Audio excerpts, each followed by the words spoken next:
Hello and welcome to Third Eye Africa TV, and the program is Democracy in Action.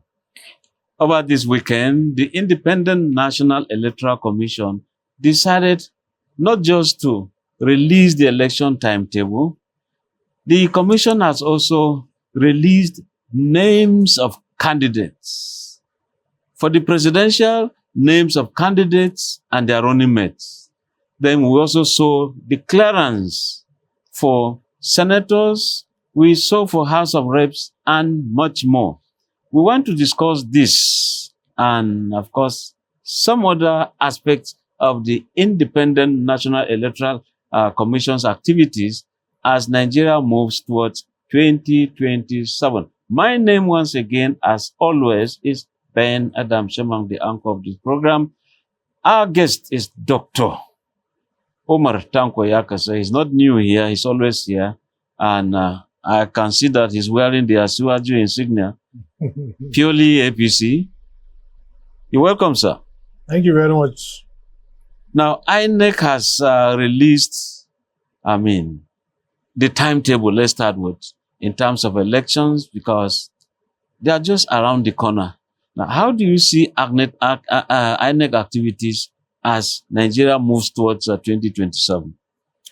All right, thank you very much. I think that INEC has tried its best to comply with the Electoral Act as amended by following the laid down rules and provisions of the Act.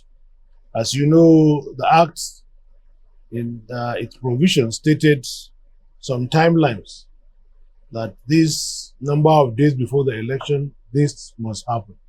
So number of weeks or days before the election, this must happen. And I think INEC had based all its timetable, guided by the provisions of the Electoral Act and the Constitution. Because I remember the submission of the party register by political parties. INEC at a point in time gave a date around 21st of April, and then later political parties through IPAC drew attention of INEC that the date should have been 10th of May, and which was adjusted based on the Constitution and the Act. So I think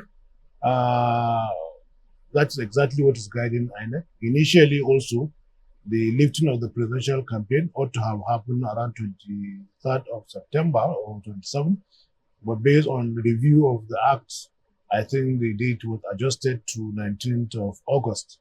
And so I think that INEC is doing its best to comply with the Electoral Act and the Constitution of Nigeria as amended 1999, and it's expected the parties, political parties, should also key in to these provisions that guide INEC rules and regulations. Now, one is also wondering, the moment, in the next 2 weeks, so to speak, we're going to see quite a lot of political activities up and down, campaigns here and there. So what really is expected of the Nigerian politician when it comes to issues of this nature, outside mudslinging, head messages, and all? What is expected in an ideal campaign situation?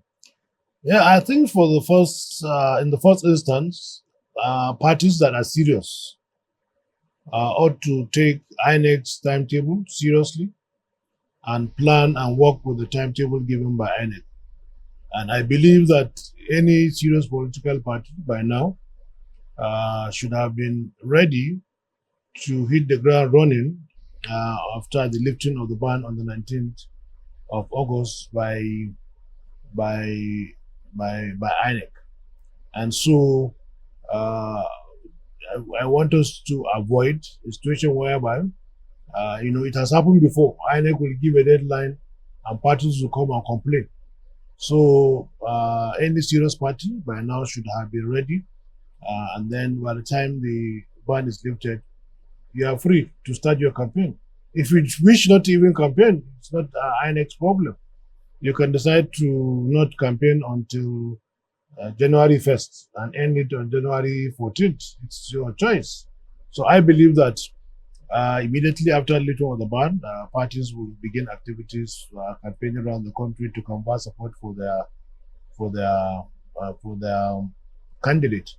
Secondly, I expect that all parties will act as responsible as possible, do a healthy campaign where people campaign based on issues and run away from things that are parochial and mundane in nature. There is no person who will benefit if you hit the polity and ensure that there is no peaceful campaign. So I believe that our party is committed to a peaceful campaign, the APC, to issue-based debate, discussions, and campaign, and then stick to patriotic, ideals in terms of campaign. So I expect the same thing from other political parties.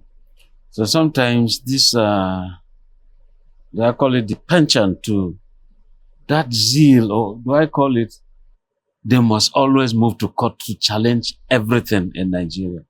I mean, it looks like the politician does not survive unless the polity is injured by going to court, challenging all sorts of challengeable things according to them. Yeah, so the beauty of democracy is that it is pinned on three pillars: the executive, the legislative, and the national and the assembly, who are the legislators. And every Nigerian, either a politician or not a politician, instead of resulting to violence, has the right to pursue his legal redress in the court. And so I don't have a problem when people go to court, because in the alternative of going to court, it means you will take law into your own hand. And so, but my problem and my worry is that people who do not believe in working hard wants to use the judiciary as a means to an end. Things that they know that they can't get through canvassing for support, speaking to Nigerians, they want to go through the route of the court to get it. And I think it's wrong.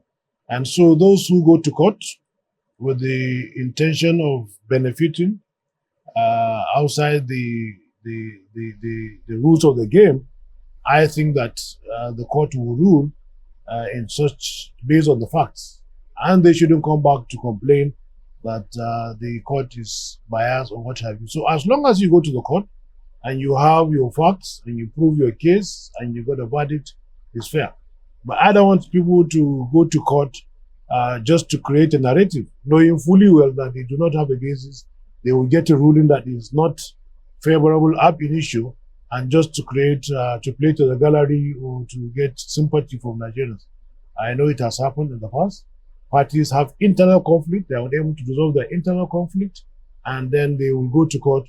And when the court rule, of course, they will now, INEC is bound by the judgment of the court. And when INEC acts based on the judgment or the ruling of the court, they will come back and cry foul. So I think that it will be unfair if anybody who feels he will not win or has no chances of success tries to use the court as a basis to get an edge over his political opponent or the other party. So I think that it's natural to go to court, but don't go and use the court as a basis to get positive results when you can't get it in the field, in the arena of politics. Now, we are just simply looking ahead. Before you said Jack Robinson, you just see that some politicians will do some recruitments of political vanguards for either the party or for candidates. And these are youths that are used negatively. So how do you, your advice to politicians, because right now the situation is calm. By the time we're talking about campaigns have started in full, then the polity becomes so hot, so heated by politicians. What's your advice on all of this? I think my advice is that all politicians should remember that they love the country first. If we don't have a Nigeria, there won't be even politics. And so they should be patriotic enough to play the game by its rules, to play free, fair contest. But sometimes the appeal may not necessarily go to the politician, because sometimes they are desperate. The appeal should go to the young people who will be enticed into whatever of negative vices for the benefit of some political leaders. So the plea and the sermon should go to the young people that they are Nigerians, they are responsible citizens, and it is only when they allow themselves to be used negatively that anybody will use them and dump them. So they should be able to determine for themselves what is it that they need from politicians, what is it that they need from leaders, and ask for the leaders those things that they feel will help their lives, improve their standard of living, and then derive for them dividends of democracy. And they should use that as a yardstick for working with any political party or politician, rather than being paid peanuts to engage in violence, lose their lives and loved ones, and then while those who recruited them continue to live in affluence, and then their children and their own family members are safe. If anybody wants to use it for violence, tell them to put at the head of the team or the group his own son or his own daughter or whatever. So I believe that the plea might not necessarily go to the politicians because they want to win at all costs.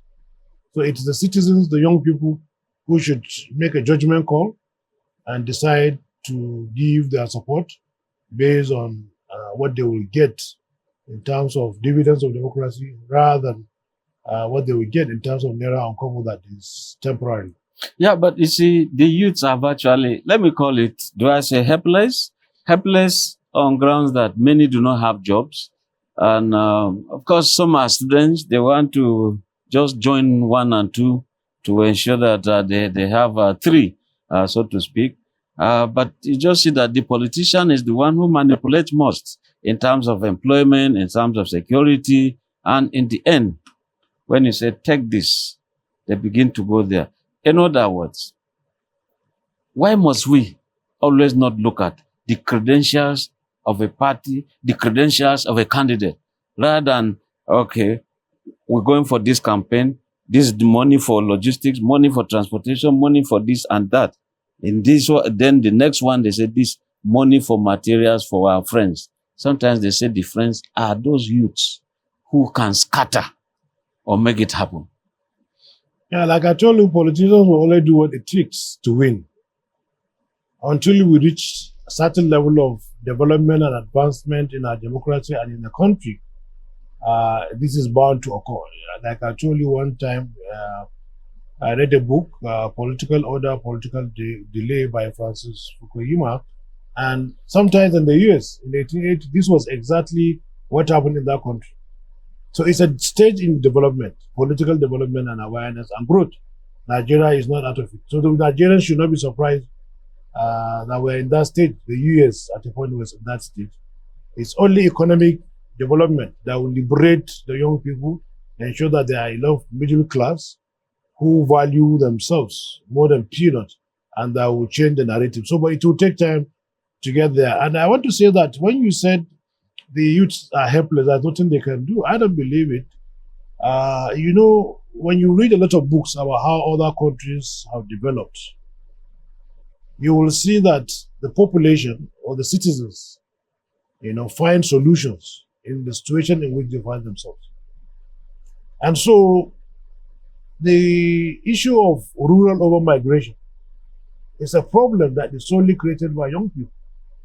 When you are born and brought up in a village and you have a vast land for you to cultivate and then become a farmer and earn a living, somebody will leave the village and come to the city where there is no farm and then there are no many jobs. And even when they come to the city, they do not want to do the menial jobs. They want to do white-collar jobs that will make them look responsible and respectable, and they are not enough. So I think that if our young people will find time to engage in farming, majority of them will have, you know, a source of income which they will earn. Secondly, I see some people who also are looking for civil service job. You finish university, you feel that the only way to earn a living is to go through civil service, any form of job, and you refuse to engage in entrepreneurship activities. And I have somebody who told me that he has a Sharon, and in this Sharon, he travels to Sokoto, and by the time he goes to Sokoto and comes back, the minimum he has in savings is about 50 to 100,000 every trip. Now, 50 to 100,000 after settling all, buying fuel, tout in the mine, the motor park, and what have you produced on the road. That's in a month, 1.5 million naira. I can guarantee you there is no civil servant that is working outside certain parastatals that earns 1.5 million naira in a month. Yeah, but you see, when you talk about farming, the youths can go into farming and all that stuff. Don't forget the farms have been turned into some battlefields. Look at insecurity. Look at kidnappers. Look at farmers-herders clashes. Also, I mean, are we saying that there's enough security now for them to do all of that? Yeah, so there are places where you have insecurity and it's difficult to farm. And of course, like I've said before, the Nigerian government is doing everything it can under President Bola Ahmed Tinubu to ensure that security is restored to that particular area. But what percentage of our farmland is under the control of insecurity compared to the vast land of Nigeria? And so when you talk in terms of relative percentage, what is the vast land of Nigeria that is not taken over by security or there is a lot of insecurity? And the areas where you have insecurity, you will realize that a significant portion of Nigeria's land space is not occupied by insurgents or bandits or insecurity. How much of that land is being cultivated by these are young people? Even when you are looking at those areas that they have insecurity. So I believe that there is enough farmland. When you're traveling from Kano to Abuja, you will see vast land. Kano to Maiduguri, to Yola, to Lagos, to all those places.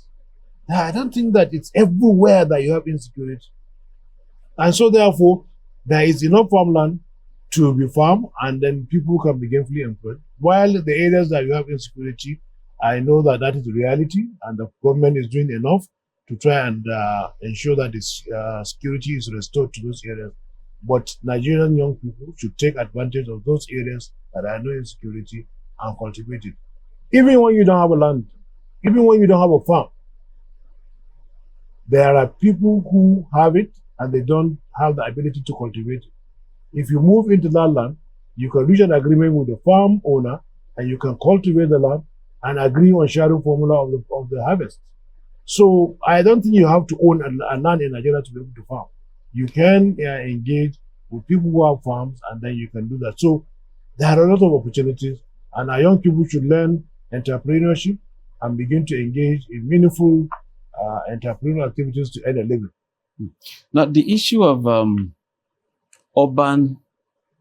rural-urban migration or urban-rural drift for the youths, I mean, you mentioned it here. But you can see that even the governors, the federal government, they are making state capitals, Abuja, very, very attractive. You have the water, you have the electricity, you have good roads, and in terms of security, relatively okay. No. Now, the president is saying, governors, stop building flyovers and expand to rural areas. How apt is that? Even when the president too, his party is guilty of that. Yeah, so I think that truth be told, many of our governors in Nigeria tend to do developmental projects in places where it's readily visible, because citizens at the level of development in Nigeria normally use projects to judge the performance of government. And so it is operating between the devil and the good news. You are in government, you are looking for a second term, and when you invest majority of the resources in the rural areas and only people in the rural areas see what you are doing, and majority of youth have moved into the urban areas, you realize that the overall report card of your 2 or 3 years in office will be judged based on what the physical structure you have put in township. And unless we are at a level of political enlightenment, education, an education and enlightenment within the populace to change their perspective, that development is not judged by roads, by bridges. Development is judged by how much investment is made in education, health sector, agriculture, security, and what have you. Then you will continue to have a problem where governments invest in infrastructure in the urban areas, neglecting the rural areas. So I think it's a matter of perception and development and the developmental state in which we are. Secondly, I know that there are still a lot of development going in the rural areas, but outside the eyes of even the media, except your company goes around local government to see the work that is going on there, majority of the media report what is happening in the town. And the Rural Electrification Agency under President Bola Ahmed Tinubu have enough support, financial in the budget, have enough of grants and donations, and there is a lot of rural electrification activity going on right now. But nobody is talking about it because they are happening in the rural areas. Also in the area of health, the primary health care agencies, the Federal Ministry of Health is upgrading over 8,000 PHCs, making them functional. And the Basic Healthcare Provision Fund provide money that goes straight from the federal directly to these PHCs in each of the wards. Because they are happening in the health sector, the majority of the applications are outside the township. Nobody knows that this is happening. Majority of Nigerians under the Health Insurance Agency, NHIA, have been enrolled from over 10 million to close to 20 million now as under the coverage of the National Insurance Scheme, under the agency. But because it touches the lives of individuals, it's not something that you will see physically. Nobody is talking about it. If you are a woman, you are going to the hospital to give birth. As long as you require cesarean section, the Federal Ministry of Health has said it will be free. Because it involves individuals, nobody is talking about it. So people judge development based on roads, based on lights, based on gutter, based on bridges. Nobody makes reference to these other developmental achievements that are not physical.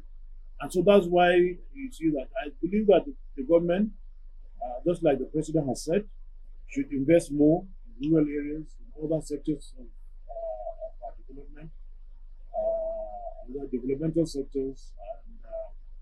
And he said, don't build bridges where there is no high traffic. I think you qualified it. If you feel that there is a lot of traffic and congestion and you need to decongest, then there is justification for you to have a bridge. But where there is no traffic and there is no congestion, what is the essence of the bridge? Bridge is a solution, not an adornment, something that you put on the road. So it should be based on functionality. And the president is saying, build it based on functionality. Don't build it for an adornment purposes or for credit. Now, you see, when this campaign do start, of course, promises will be made. But I think Nigerians will be waiting to see that governor, that political party that will say, our stand is all local governments must get their money straight from federal allocation. And in doing so, rural areas will be transformed. So what do you think of campaign promises and campaign, election fulfillment? So, like I said, every politician will make promises. It is the responsibility of the populace, the voters, to one, determine out of the promises that I made, which one do they value, which one do they rank high, and return those requests back to the candidate that will vote for you.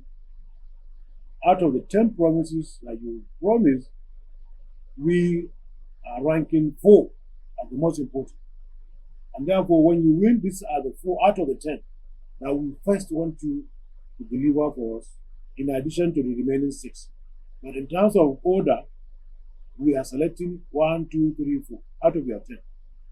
But when you do that, you can also do 5, 6, up to 10.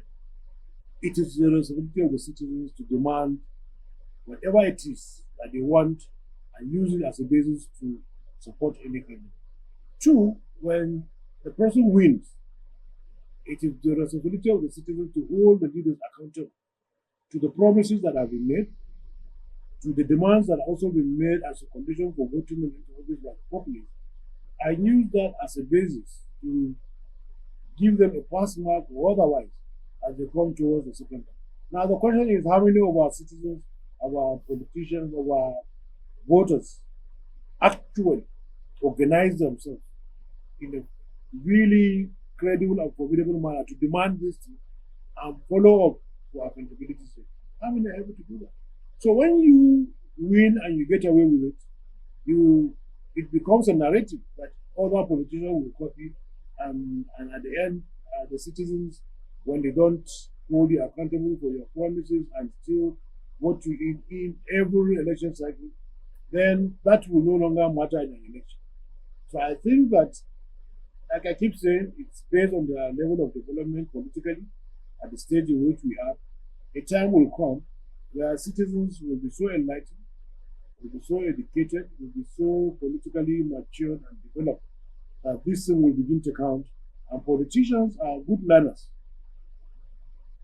They are good learners. So if they see that Mr. A has done it and he didn't succeed, Mr. B has done it and he didn't succeed, they will begin to listen to the populace and vote based and work and deliver promises based on the wishes and aspirations of the citizens. But you see, one would have been worried the fact that your party, APC, the president has ensured he took the case to court, and of course the Supreme Court said, give these people their money. But you can see the governors, even though they belong to different political parties, are united in flouting this law.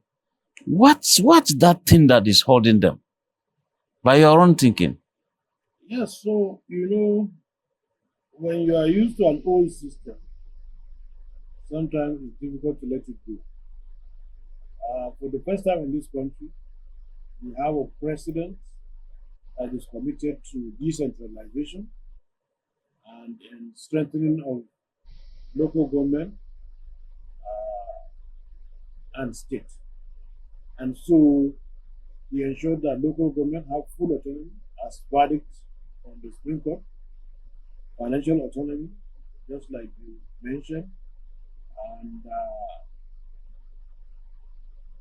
it has become difficult for the governors to want to let go. So do you think that is supposed to be a campaign promise? And I believe that the responsibility of holding the governors accountable still lies with the citizens, the voters. And so the president has done his bit. There is a limit to which, in a federal system, that the president of the country can coerce state and local government to do what is constitutionally their duties. And so it falls on the citizens to demand for implementation, to demand for accountability, and ensure that this autonomy, financial autonomy of the local government, takes full effect. But like I told you, it's a process. Since 1960, nobody has done that. And the president has done it in 2023. And in 3 years, you can't expect to uproot a system that has operated for decades.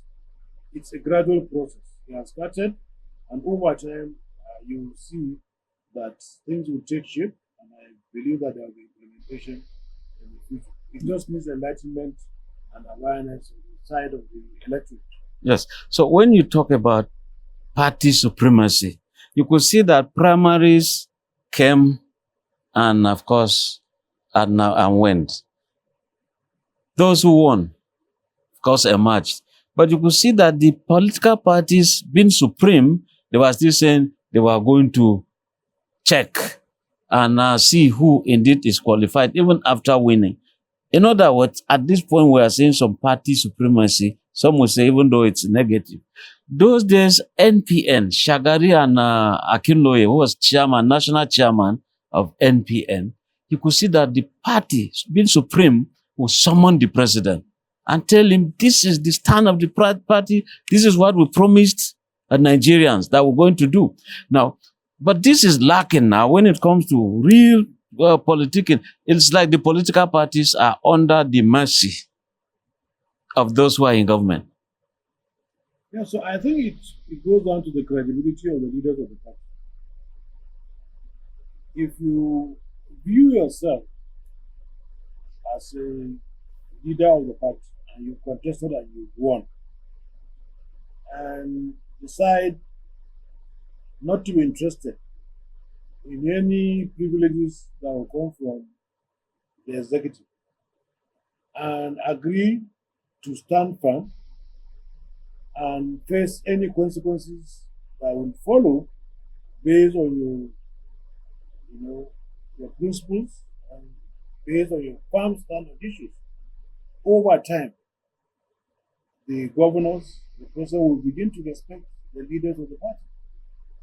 But when you emerge and then you become interested in other things, then you subject yourself to some level of instructions, receiving instructions. So I think no matter how you emerge, if you are a chairman of a party and decide to distance yourself from looking for privileges, looking for whatever it is from the people that are in government, you will be able to say, this is what the party says, and it must be complied. Even if it means losing your chair. But how many Nigerians will be chairman of a party and agree to stand firmly on what they believe to the extent of paying the price by losing those chairs? Exactly, because when you look at it, tell me the political party in Nigeria whose leadership has survived to the end of its tenure. What I'm telling you, those leaders during Shagari are not afraid of losing that position, because they will say, this is it, Mr. President, I'm the chairman of the party, you must come. If you don't come, whatever you do, I'm ready to accept it. But today, the party summons an elected official, come for a meeting, they can relax, they are boys. Because the party leaders have to do the first, they need to do the first thing first. Remain as leaders of the party, respect yourself, and refuse to go for any privileges, from the members of your party who are holding position. And then stand your ground and insist on following the party rules and regulations, the constitution. And even if it amounts to you being removed, accept it. The next person will come, stand by it. I'm telling you that we can have a return to the old system. So those old leaders don't care if we remove them from standing based on their principles. So yes, this also coming amidst this stomach infrastructure thing.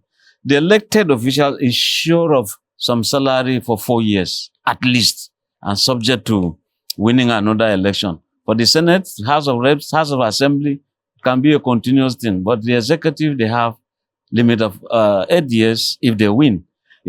Therefore, you just see that the parties at the point, you have to rely on this membership, rely on those to give you donations.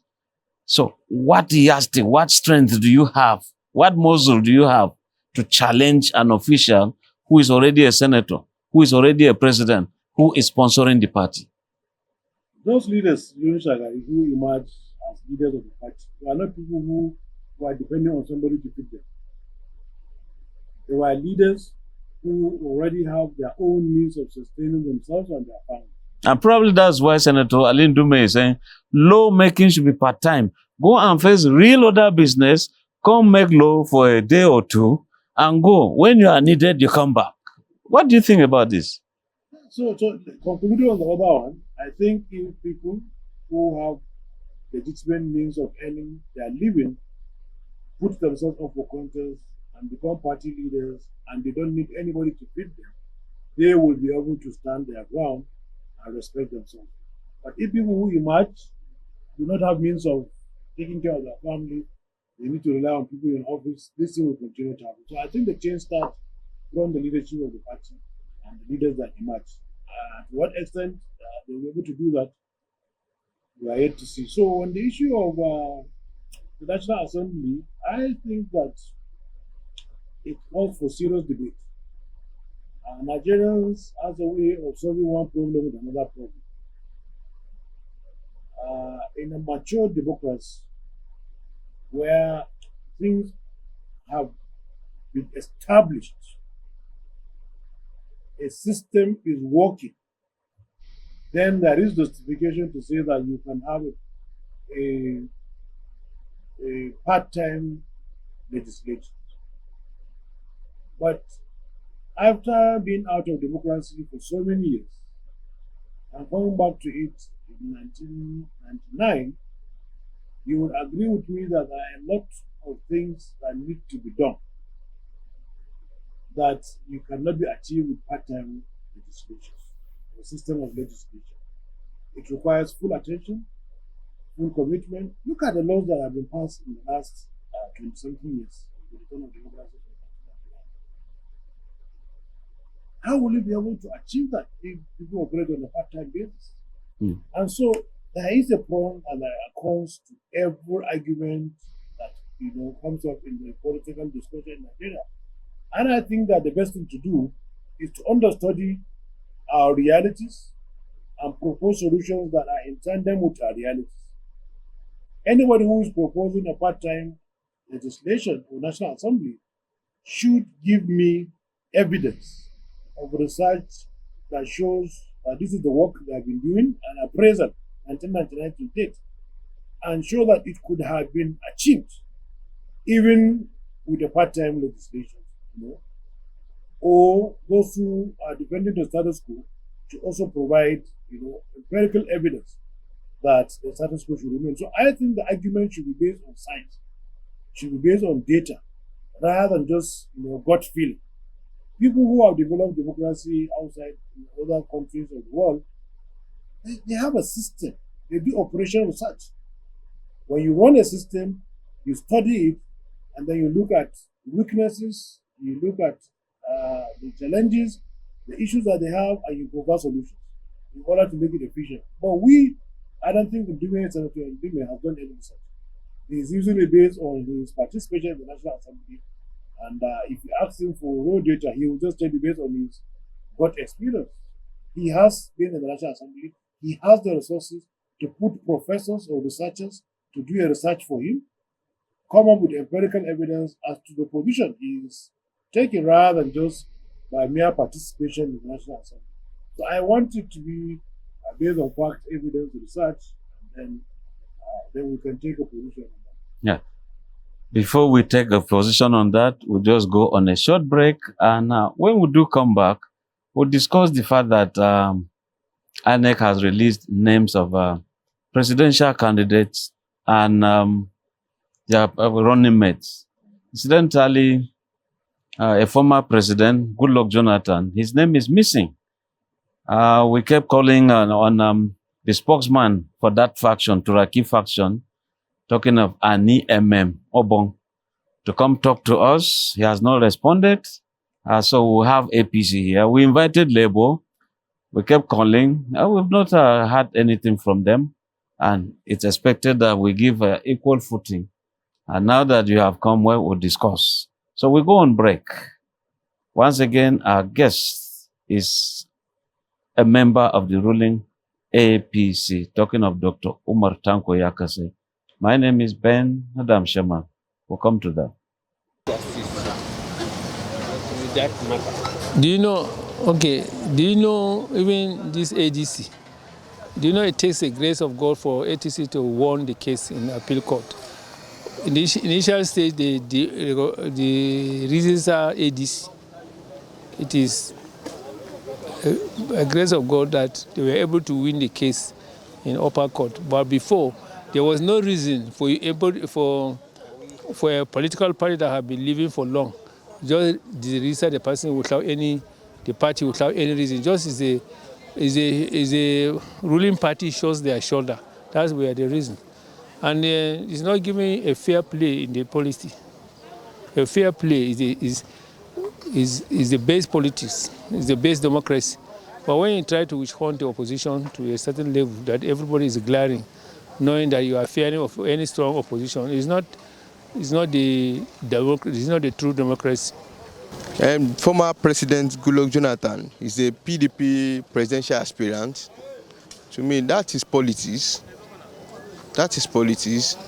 I think INEC should find a way of being transparent enough, because that is not transparent enough. Someone obtaining a presidential form, and at the end of the day, his name wasn't there. So to me, that's not transparent enough. So INEC should look for a way of being transparent enough so that at least they can put President Goodluck Ebele Jonathan, his name, they can put it on the presidential list so that he also can be contesting for the post of president.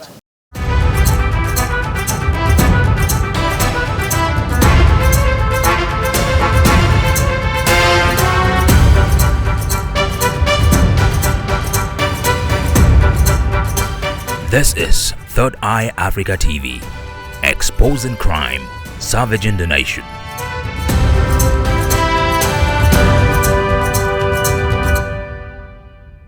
Thank you and welcome back from the break. As we continue, let us get an opinion poll or reaction from Nigerians. The fact that former President Goodluck Jonathan's name is missing and INEC portal. What do they think about this? Let's just listen to their opinions. Well, those are Nigerians speaking on the latest. Now, let's look at this issue.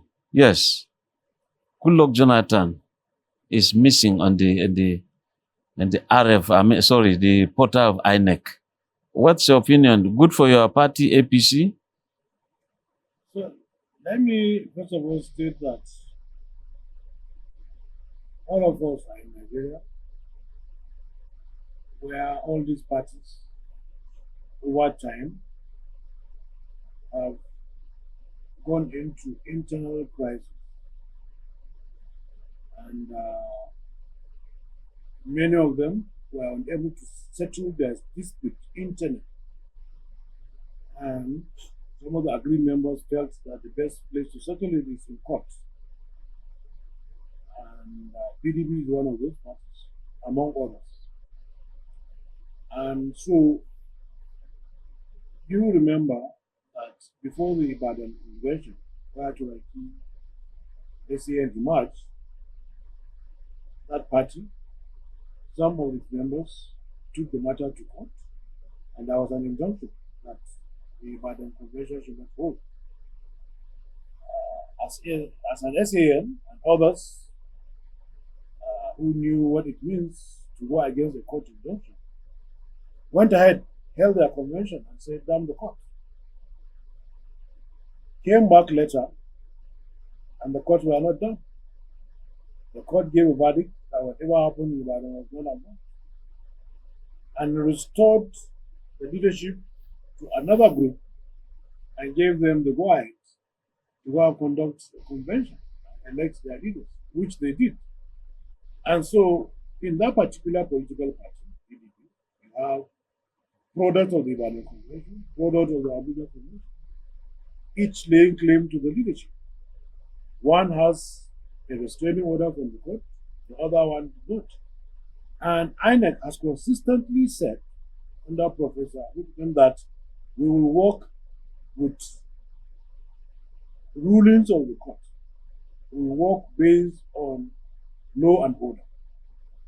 And so as long as you have a verdict from a competent court and you take it to INEC, INEC will give its lawyers within the organization, they will give their own opinion and recommend or advise INEC as an institution on what to do. And so INEC has made it clear that the leadership that is recognized will be based on law and order. And so if anybody in this country decides to join a faction of the party that has no legal standing, not duly recognized by INEC, and intends to get onto the portal of INEC, he knows up initio that he's hitting a brick wall. And so, good luck or no good luck, President Good luck Jonathan or not, if anybody goes to have contest primaries and then win, and then decides to go to INEC, and the leadership of the party that is supposed to get the access to the INEC portal are not legally recognized by INEC, will automatically not have access to the portal. This is known. It's common sense. And so I believe that it's people who want to just play to the gallery, looking for sympathy, that would knowingly, contest on the platform and look for submission of their names to the portal of INEC, knowing fully well that they will not succeed. And so I believe that if President Goodluck truly decided to join that particular faction and is not on the portal, I think he must have known that it will come to that. But all the while, Jonathan too has been quiet, former president. So I'm surprised. We didn't know. I know that in the political space, we haven't heard of him, and I'm not showing interest. But whatever it is, even if it is in a clandestine manner that his name was submitted by that faction, the end result is that INEC has made it clear long ago, even with the issue of ADC, where you go into the portal, you come out, it is based on the ruling of the court. So they know this. And so if Goodluck does not make it, former President Goodluck does not make it, I think the party and his team already know that he won't succeed. They're just looking for sympathy, where it's the guy that should be known. Secondly, on the point of whether it's on the ballot or not, I believe that the chances of President Bola and the Tinubu in the government of 2023 election is not determined by the presence or absence of former President Goodluck Jonathan or any other candidate, because of the achievements that have been recorded by the administration of Bola. Secondly, even if it's on the ballot, it only serves to divide the vote of the opposition, because Goodluck Jonathan is not an APC member. He is from the same PDP, he's from the same opposition bloc, and the more candidates you have, the merrier, because one, it shows that any false allegation of one political party does not stand, because you have too many candidates who are on the ballot paper. Secondly, you have the opposition dividing their votes, which is good for anybody who is on the ruling party, particularly our president. So I think that we are not in any way afraid, we are not in any way perturbed, whether he is on the ballot or he is not on the ballot. That would be my take. Now we have the APC, where you have President Bola Ahmed Tinubu. We have the ADC, African Democratic Congress, Atiku Abubakar. We have the Nigerian Democratic Congress, Peter Obi. Some people are saying it's like we're having regional leaders, Tinubu Southwest, Atiku Northern Nigeria, then Peter Obi, Southeastern part of the country. Are we back to politics of those days? I think it's just 20, not even those days, don't go too far. It's 2023 is pretty recent. Because in 2023, Nigeria's contest of the presidency was on the tripod. But as far as we are concerned, President Bola Ahmed Tinubu had the most balanced. Balanced in the sense that he has a strong running mate, who is the former governor, two-time governor of Borno State. He was a senator in the Federal Republic of Nigeria and has a lot of political network across northern Nigeria.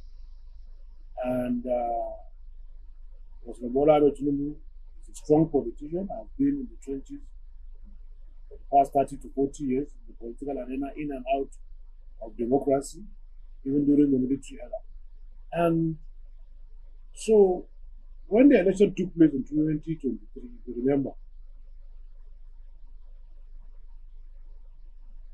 it was President Bola Ahmed Tinubu that demonstrated the needed spread across Nigeria, not outside.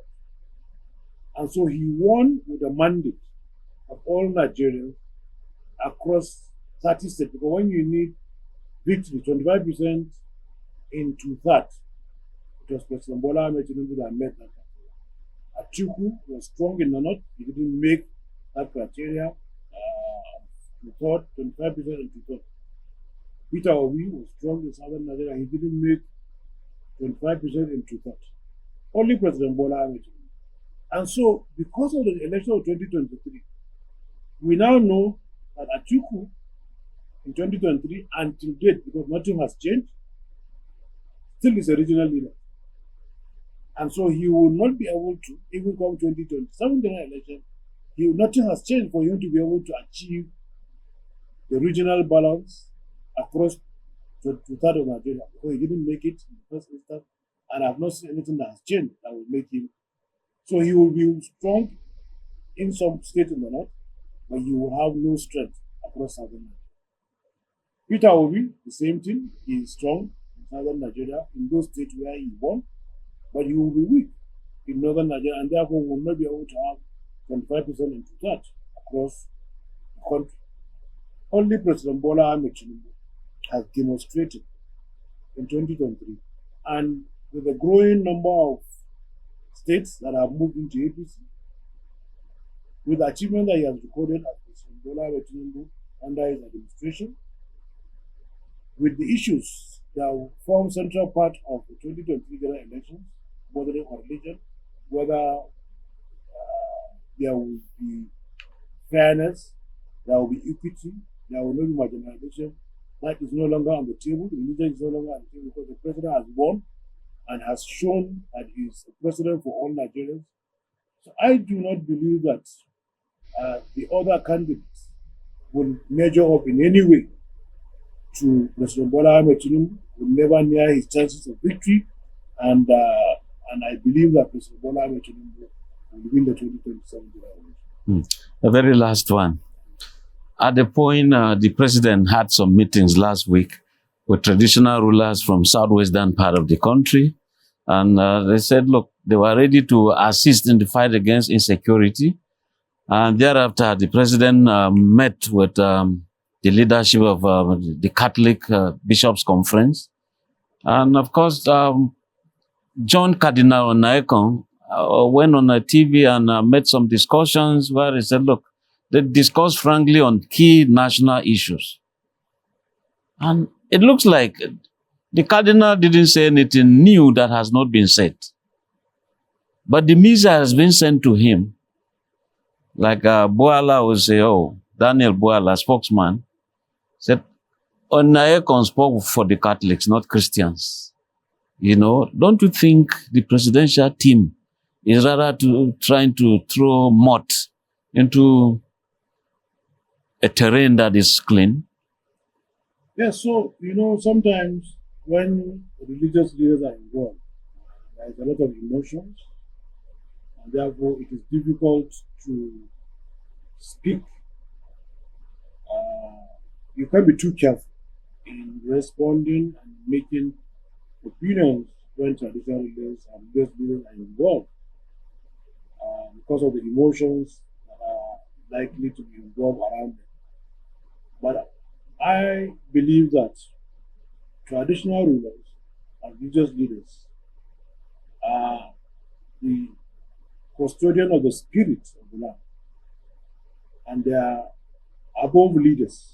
They are not ordinary leaders. They are above leaders because they control both the spiritual realm and the traditional realm. And so they are the ones that are responsible for ensuring peace in the country, for ensuring cohesion, for ensuring that there is healing, And that will be the responsibility of these two great institutions. And so, when you visit the president, and the president gives you a listening ear, and you believe that many people around the president will not be able to tell the president the truth, and the president has given you an audience, and you are now telling the president the truth, I think in the first instance, the president has shown great respect to the leadership of both the traditional and the religious by sitting and listening. And the first success that they would have claimed is that even if the president is not getting true picture, they would have given him the true picture. That in itself is enough success, it's enough a credit. And usually, when elders discuss, they leave that discussion to themselves. They don't come outside and tell the general public what the discussions were between them and the leaders, because it was an honest interaction, honest advice, and then the desire to see a different outcome or a different solution. But what was wrong when they said, we told the president there is hunger, which is already been told anywhere? Oh, there is insecurity. President, take action. You know, president, don't look at politics like do or die, or you can do anything when it comes to politics. You know, they said they discussed all of that. I mean, if Nigerians didn't feel like, and there was no press statement from the presidency to say, yeah, this was what the president discussed with these spiritual leaders and traditional rulers. So if they came out and say, oh, we spoke on your behalf. So what's wrong with that? No, if you remember, there was a video clip where the president responded to many of the statements. It's on the social media. And even if you do not have a pre knowledge of what was entirely discussed, from his response, you knew that they talked about INEC and its independence. So the president talked about it. They talked about one-party state, one-party system, move towards it. The president talked about it. He said he cannot. So what is new that has not been said? So what I'm saying is, if they feel that they have spoken to the president, he has tried to provide clarity from his own perspective as the leader of the country on the economy, on the politics, on the insecurity, and what have you. I do believe that that should have been enough. But when you appear on television after meeting the president, then you open up room for emotions. That is where I'm going.